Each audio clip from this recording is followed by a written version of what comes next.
How's everyone doing? I just got a box in the mail and it's from Shout Factory. This is actually all Scream Factory releases. This is from their Summer of Fear sale, which actually ended before summer started. I got this kind of late, so I figured I would finally show this. And let me know if you picked up anything from their recent Summer of Fear sale.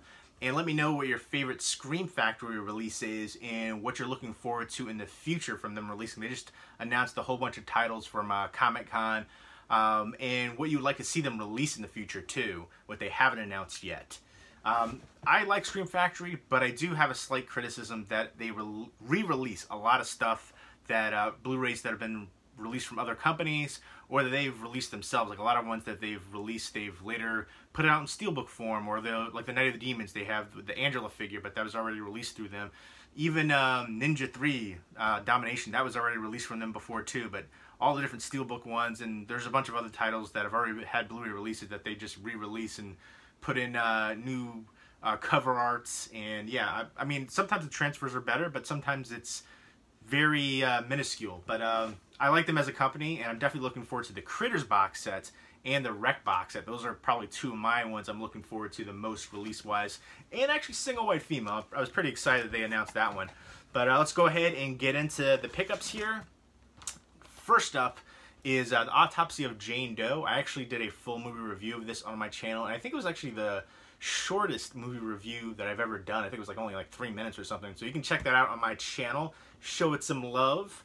Yeah, I was really blown away by this one. I kind of want to redo that review and kind of go a little bit more in depth, because even though, you know, it was a legit full movie review, I could have talked about it for a lot longer. I really enjoyed the atmosphere to this one. Has a sense of claustrophobia. I like that it was kind of, not everything was spoon-fed to you. There's a lot of mystery, a lot of intrigue. Basically, they're working at this morgue, a father and son, and I love the cast too, Emile Hirsch and Brian Cox. Brian Cox is amazing. Emile Hirsch too. I really loved him in Into the Wild. He's a great actor, but Into the Wild is a favorite of mine. Story of Christopher McCallis. But this one right here, great performances from them. They get this body in. It's unidentified. You know, Jane Doe is what they call an unidentified female body.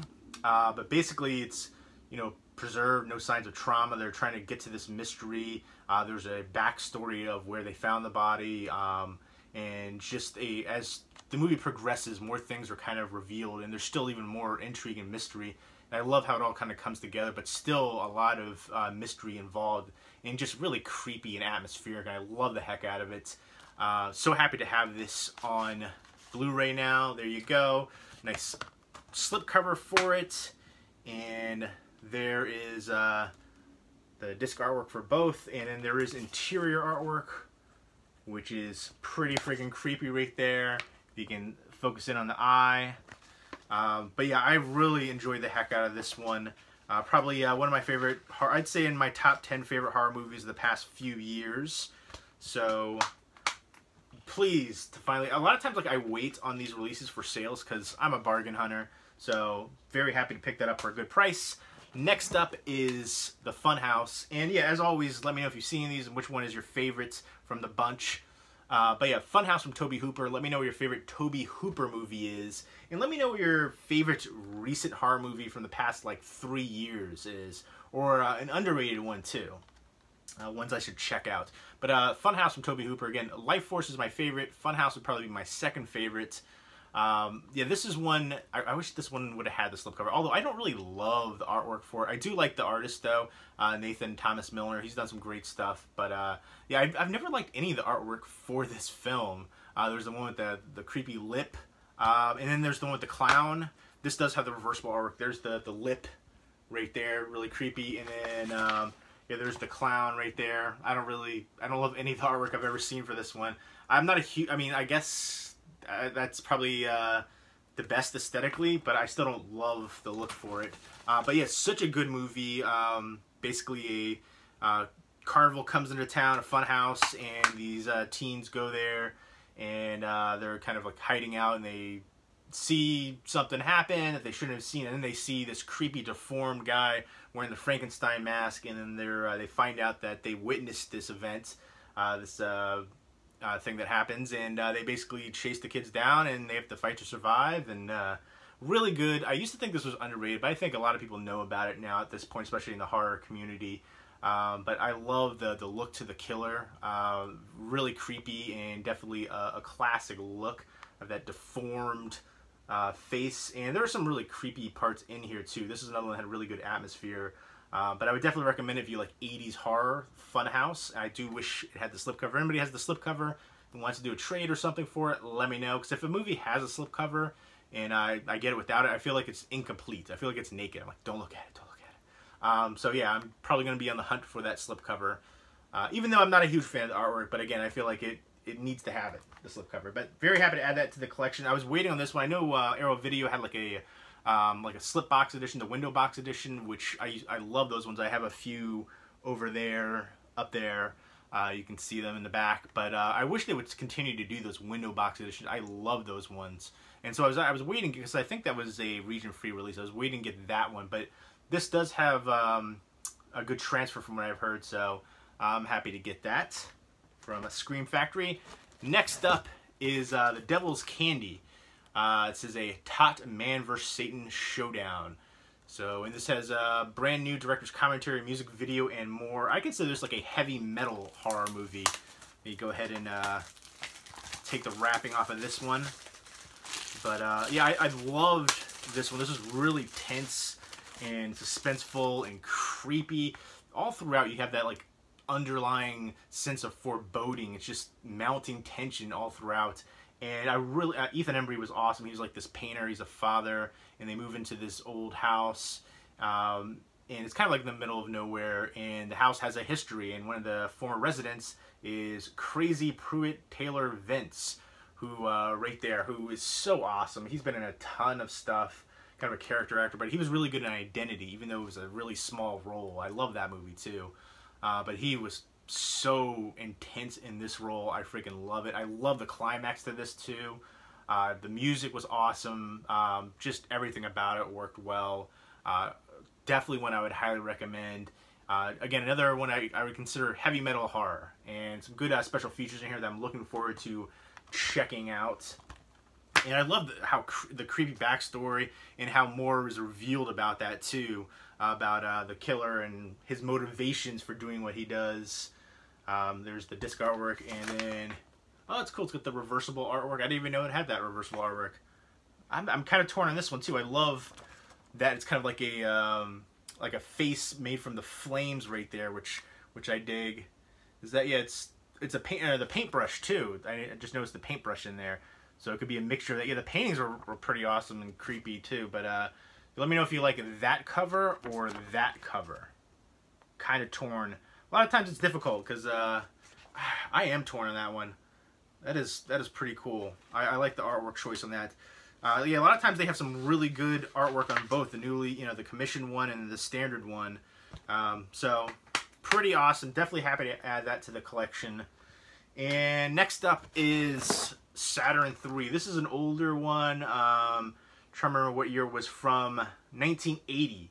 And this has a really good cast in here. One of the things that I thought was really interesting is Farrah Fawcett, Kirk Douglas, and Harvey Keitel. Harvey Keitel, apparently he had some kind of issue with the director. Where is the director on here? Trying to find where executive producer, produced and directed by Stanley Donen. He must have had some kind of issue with Harvey Keitel because he dubbed Harvey Keitel's voice. One of the special features in here is, I guess, talking about interviews with screenwriter, special effects artist Colin, and actor Roy Dotrice. And I believe he was the one that did the voice act. Maybe that wasn't the voice acting. One of the ones in here is he talks about how he did the dubbing for Harvey Keitel, and it was just like a really short part doing the voices, the lines for Harvey Keitel in here, which is so weird that they dubbed his voice in like that. Because the guy that was doing it sounded very similar to Harvey Keitel. But basically it's set on a space station beneath Saturn's third moon, Titan. And basically Farrah Fawcett and Kirk Douglas are there stationed alone, and then Harvey Keitel is sent there with this robot. and the robot suddenly becomes violent and attacking and murdering, and they have to fight to survive. Farrah Fawcett is so friggin' stunning in here. Good tension in this one too, the conflict, and you kind of get the, as soon Harvey Keitel, it's, you know, kind of futuristic, and he basically kind of, as soon as he gets there, he's like, how can, you know, Farrah Fawcett, this young girl, how can you be with this old guy? I'm gonna take over, I'm gonna take his place, kind of thing. So right away there's conflict there. And in the very intro scene, you see there's an issue with Harvey Keitel to begin with. So it starts off on a violent turn, but the robot is kind of I hate his, like, there's like no head. It's like this body and like this weird like little flashlight eyes right there. So I hate the head design for it, but the rest of it is pretty cool and creepy, and it is tense and thrilling. And there we go, the disc artwork and interior artwork. I appreciate when they do interior artwork. Another really good release for this one. I like any kind of a sci-fi horror. I dig that genre. Let me know what your favorite sci-fi horror movie is. For me, you know, John Carpenter's The Thing's my all-time favorite movie. Alien and Aliens would be up there too. But there are a ton of Event Horizon's got to be on the list. So many great ones. But yeah, Saturn III right there. And then last but not least, from this awesome Scream Factory box, from the Summer of Fear sale, is Hell Night, the classic horror film, finally on Blu-ray, featuring a new 4K transfer and a cast and crew interviews and much more. This is with Linda Blair. I have the old VHS tape back there. I see it actually, and I've shown it before. I'm not gonna go get it right now, but I really like the design for that one. I've kept that one because it's in like pristine condition, but I don't know. I have very little space. I've got you only see the 2 bookcases here, but I got 2 more right there, and I've got 5 more bookcases in the other room, and they're all from IKEA. They're all 6.5 feet tall. They're all full, and I've got stacks all over the friggin' place. So I do have to downsize. It's a constant battle, ebb and flow. I get stuff in, I, you know, send stuff out, but I'm debating about keeping the VHS tape for Hell Night. I do like the movie a lot, and it's really cool looking, and I grew up in the VHS era. I remember as a little kid going to the video rental stores and just being, you know, in awe of all the cool horror VHS artwork and titles and wanting to see them all. So I love it. And then I do like the newly commissioned artwork here too. I'm looking forward to revisiting this one. It's been a while. I think the last time I actually watched Hell Night was on VHS, when I got the VHS. It wasn't that long ago. But yeah, I remember it's like a sorority. It's a initiation rite into it. It says a fraternity here, but I thought it was the girls in here had to spend the night in this manor, and it supposedly the other residents were murdered. But little do they know that there's somebody still there hiding out, and it's a fight for survival. I thought it was pretty awesome. And there's a kind of an idea in the beginning where like you're not sure what's really happening. I remember kind of like a red herring aspect to it, but then right away you get it. But some new special features in here I'm looking forward to checking out. Linda Blair was awesome in here. But yeah, I remember it's been a little bit, but I remember it being definitely entertaining and one that I thought was kind of underrated for a while. But this is another one where I feel like it's got its recognition now. A nice slipcover for it. Yeah, this is the old school artwork that I always remember. For a long time, it didn't have a DVD release, and then finally it did have a DVD release, and then I think that DVD went out of print, and they like repressed it. But yeah, that's the artwork that I always remember for it. And I do like the newly commissioned artwork, though. And yeah, that's the old school artwork right there. I love when they do that, when they have newly commissioned artwork and then reversible artwork. There's a couple companies that do it, and there we go. So that is all of my Summer of Fear pickups. I did another video a while back when I got my first order from them, and yeah, this art, I freaking love this artwork for it. But yeah, there you go. Let me know which was your favorite from all of these, and if you've seen them too. Bam, right there. And again, let me know what your favorite current Scream Factory release is, what ones you're looking forward to that they've announced, and what ones you'd like to see Scream Factory release that they haven't announced yet. Leave me your comments or video response down below. Hope everyone's doing well. Take care.